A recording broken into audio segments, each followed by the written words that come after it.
Okay. It's my pleasure to introduce you to Naveen Rabelli. I met Naveen a few months ago. He sent me a message saying, hey, I have like this story to share, and do you know where I can share it? And I was like, yeah, sure, I know a good place to share the story. Naveen traveled 14,000 kilometers with zero emission solar tuk tuk that he built with his friends in a garage in India. And this is his story. Naveen, the stage is yours. Thank you.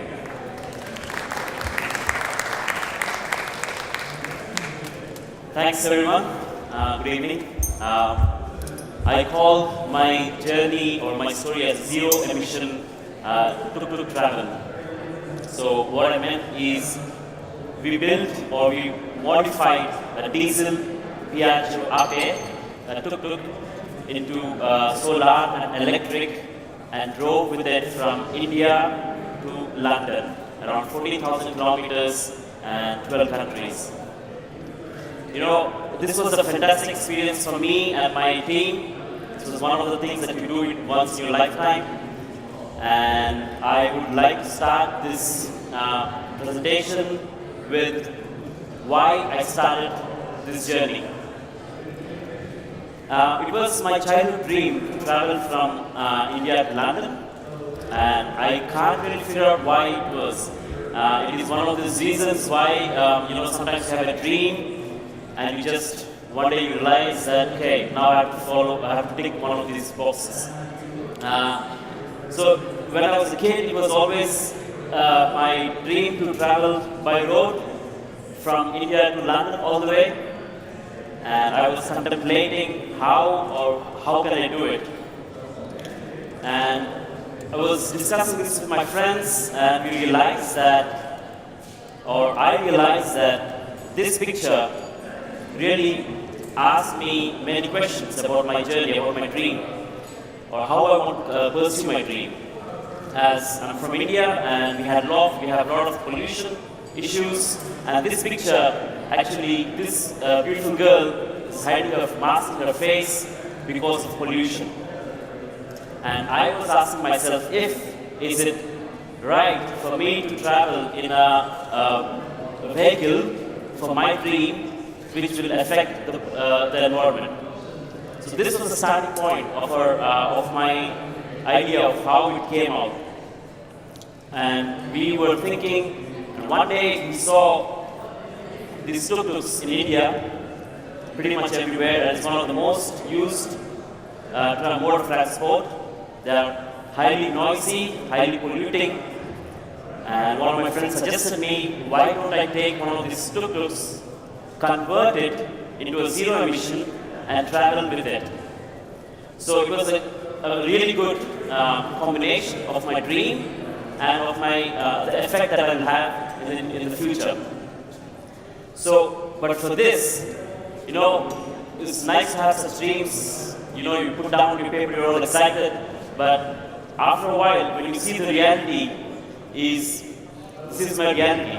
I didn't have a garage, I didn't have the tools, I didn't have people with knowledge, and of course, I didn't have funding. But what I was trying to what I was dreaming was for a reliable tuk-tuk for 40,000 kilometers into different terrains, and which would transport me without any issues, without any breakdowns. And so this was my dream. There's a huge dispersion between my reality conditions and my dream. So in this talk, I would like to tell you about a couple of methodologies that we have used, or which work for me and my team, because I believe that every project is different in a lot of different ways. And first methodology we used was called Jugaad. It's an Indian frugal methodology, which means, we have, in any development cycles, we have this magic triangle, cost versus time versus quality. Now, we want to keep our quality high, we want to have cost low. Only thing we have to compromise is on time. Hence, I took 3.5 years to build 3 prototypes.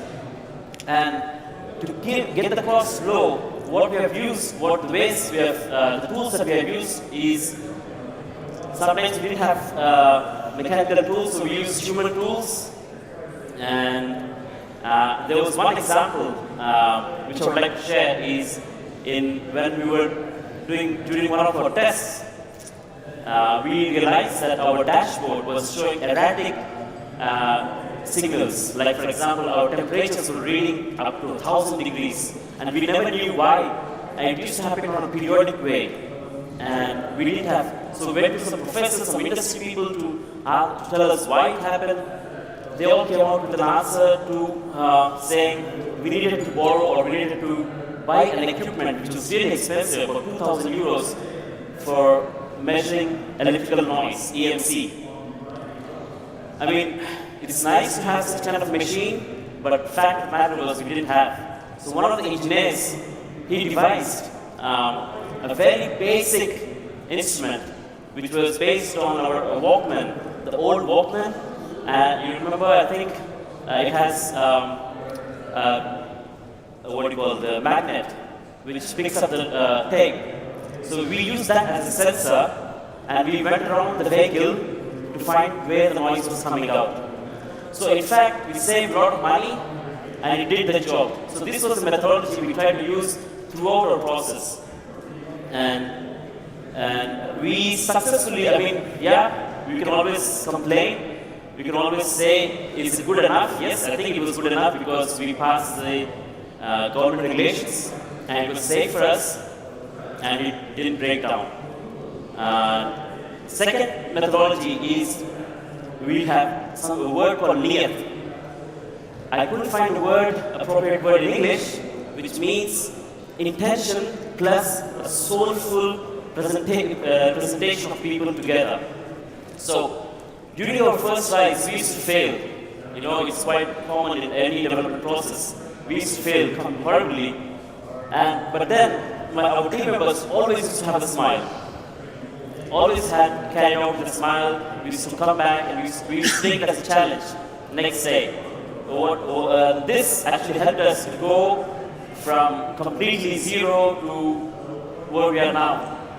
And after like 3.5 years of this building, one day it happened that everything was fell in place. For example, our sponsorships, our regulations, so we had a huge celebration. I was sponsored to a huge celebration in a small village in Kerala.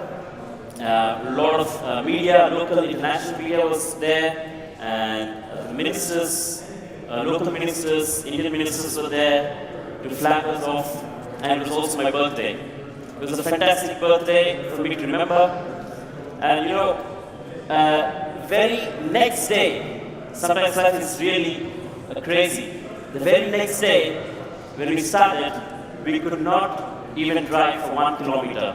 It broke down in the first 1 kilometer. And as you can see, he's my teammate who's actually pushing it instead of actually Solar doing the work. So, you know, this was actually one of the lowest points of our project, where we thought we lost the confidence of the people who supported us, confidence of the sponsors, and we were pretty much no money left with our development, and our time was ticking.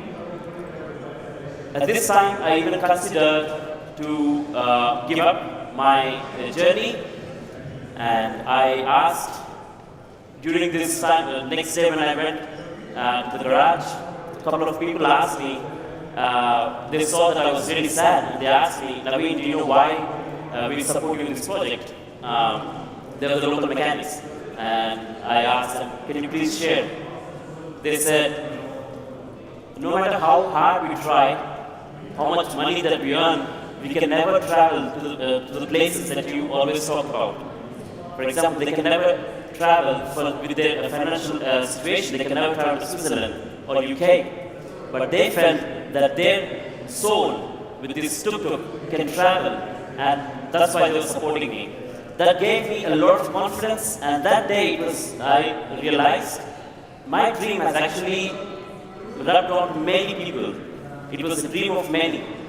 And I think it was the power of this belief that actually drove us all the way. Thankfully, on September 2016, I arrived in London BBC. It was a great celebration. It was for all the tribute to all the people who supported us and people who worked diligently with the belief that we can do it. And during this travel, I had to every day update myself with every day was a new experience, every day was a new lesson for me. And one of the lessons that I learned was about the perceptions that I had in different countries. So when I was in Iran, before going to Iran, I was told about some situations in Iran. I was told that I have to be careful, I have to guard myself, and someone actually wrote an email saying that I can buy a gun on the streets of Iran. So, but the fact was completely different.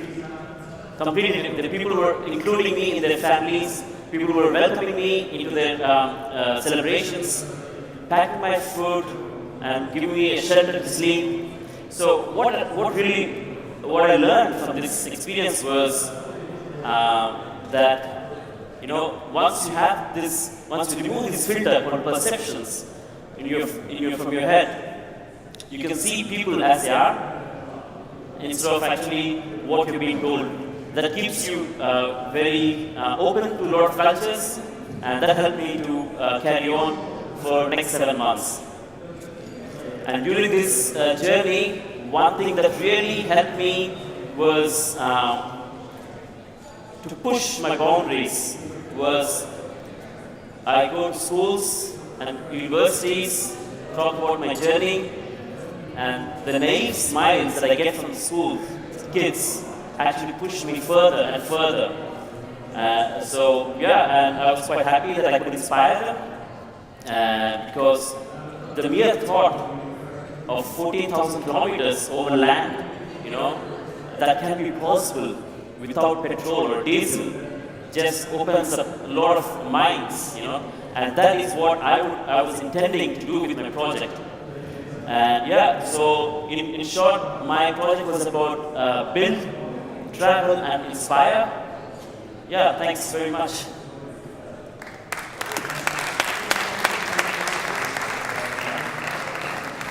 Any other questions? Please raise your hand.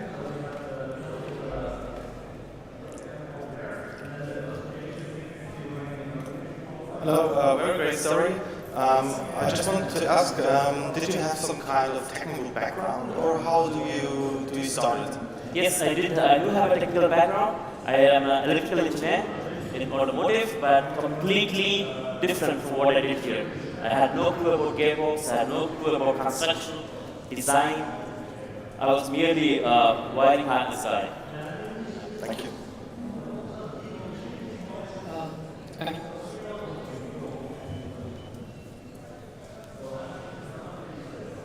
How long did it take for the battery to charge? So I have a 10 kilowatt hour battery. So only purely by sun, it takes about 8 hours. And with electric charge, it takes about 1.5 hours. I have one question. What next? What do you take of it? Do you make a tour, like obviously you're doing now, telling us what your journey was? Do you plan to tell the world about it, or does it change your life, what you're doing in the next years? Yeah, definitely. So sometimes in life, we try to always ask questions, what next, what next? And that's why I landed up in Munich. I was working, and I started working with a startup which develops a solar car in Munich, from Munich. But sometimes, you force yourself so hard that maybe sometimes it's not right. The team, or sometimes everything has to fall in place. You take it slowly.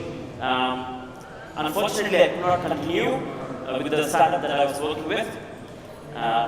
Inshallah, one day I will definitely go back and do it again.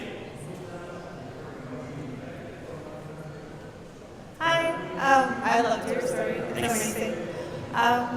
Do you think there's a market or is there an intention of producing tuk-tuks, like electric tuk-tuks, like to sell in the future maybe?